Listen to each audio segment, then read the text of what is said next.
Album of the Week, Episode 2.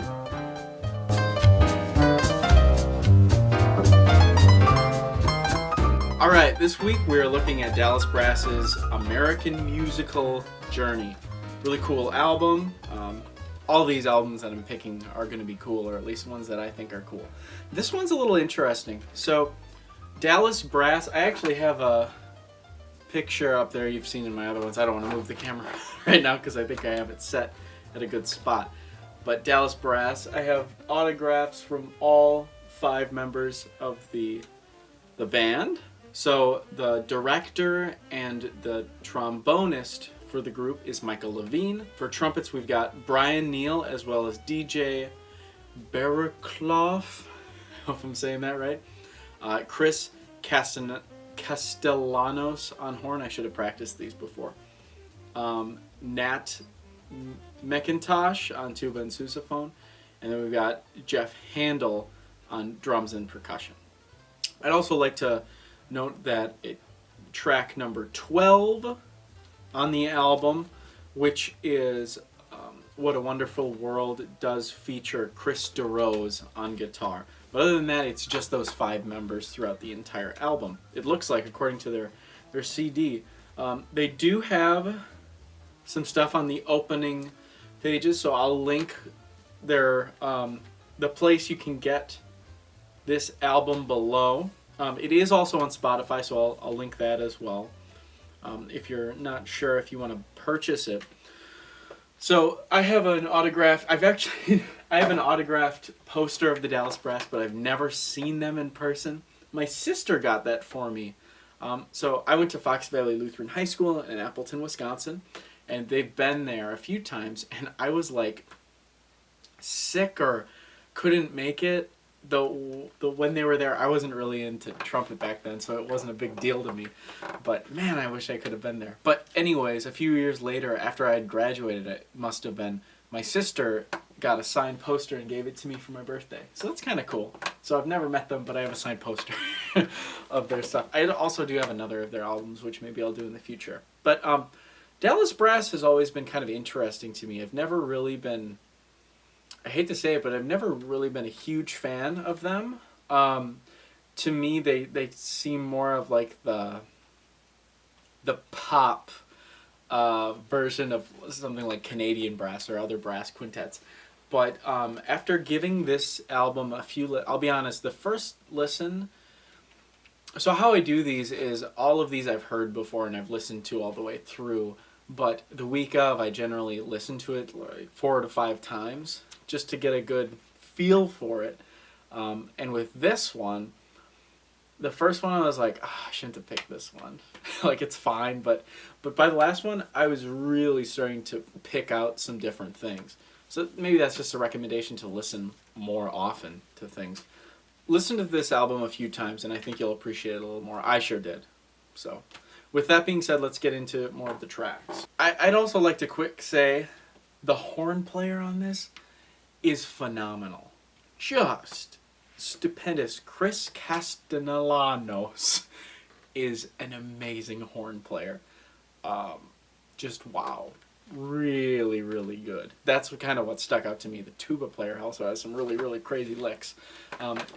Maybe I'm just a little harder on the trumpet players because I also play trumpet. They're both better than me. But the horn player in particular really stood out to me as a fantastic player. So the theme of this album is it's an American musical journey. So all American music. So you're getting a lot of marches and more pop tunes, which is very Dallas Brass, or at least what I know them for. And in general, just as a personal taste, I'm not really super into it, which is why maybe for me it took a little while to grow an appreciation for the music. And as they're doing their different arrangements, overall I think they did a really, really nice job of making it sound good, but few of the arrangements and few parts of the arrangements sounded a little chintzy, a little poppy, pep bandy to me. But overall, it was really good. So now I'm going to start shouting out just a few tracks that I really, really liked or that stood out to me. And one of them was Xylophonia. Now, I had thought, I guess it might be on here. Yeah, Jeff Handel is the soloist on it. It's just a really cool xylophone feature. It's really, really good. So that one's a good one. I'd like to do a shout out to Spanish Flea from the Tijuana Brass medley that they did on this album. That one always just makes me laugh because in my jazz ensemble, a few of the guys always play that, or they did this past year. So that just makes me laugh every time. Not because it's bad or anything, it's really good, but it just makes me laugh. I really enjoyed the Chicago medley on this album, but when they got to 25 or 6 to 4, I think that's the right name of the track. It doesn't say on here, it's just Chicago medley. But when they get to 25 or 6 to 4, it really, really reminds me of playing it in pep band in high school. Like a lot. And it sounds fine. And I bet, if I listened to the original Chicago, it probably would remind me of that too. But that's just kind of the vibe I got. And I just remember playing as loud and ugly as I possibly could, as you may have experienced in pep band. So other than that one, I really like that one. The tuba has really, really cool lines throughout that medley, and it's executed amazingly well. And he even took a solo, and to me it sounds like they used some sort of electronics, like a distortion pedal or something that you'd use with a guitar, something like that. It sounded really cool. And one more I'd like to mention is their rendition of Sing Sing Sing. That was a really cool track. That's the runner-up for track of the week, but it didn't quite hit it. I like that tune a lot. Benny Goodman, famous for Sing Sing Sing, of course. But that was an amazing track. I wish they would have ended the album with that. They ended with Home on the Range is their last track. It's a long album. Not as much with time, but there's 17 tracks on this thing. Like, that's a hefty album. But they ended with Home on the Range, and I liked it, but it was like, oh, that's nice.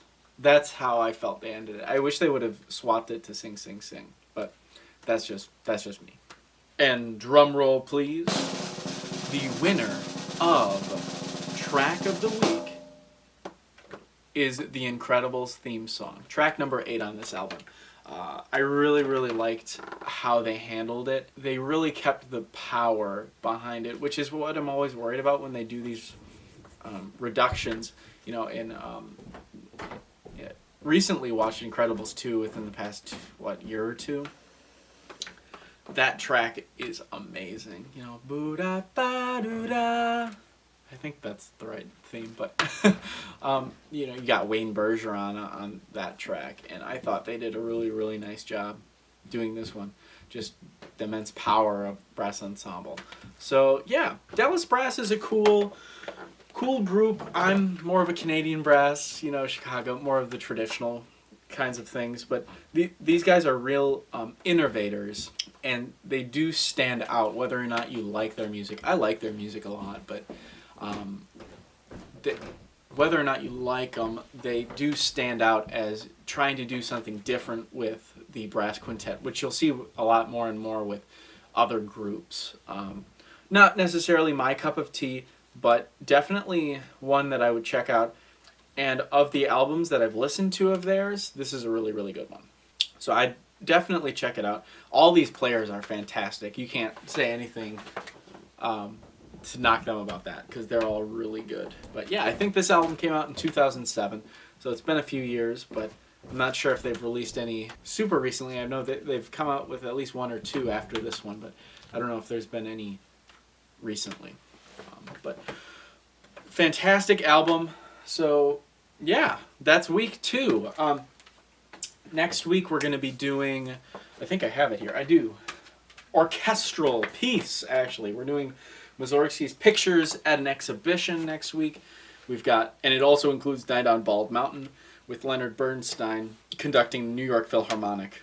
I didn't do my research on this yet, but it looks like it's from 66, 81. is the compilation date? I don't know. I'll have to look it up. I'll let you know all that in next week's episode. But this CD will be linked below as well where you can buy it. But yeah, I'm looking forward to that next week. Other CD is linked below.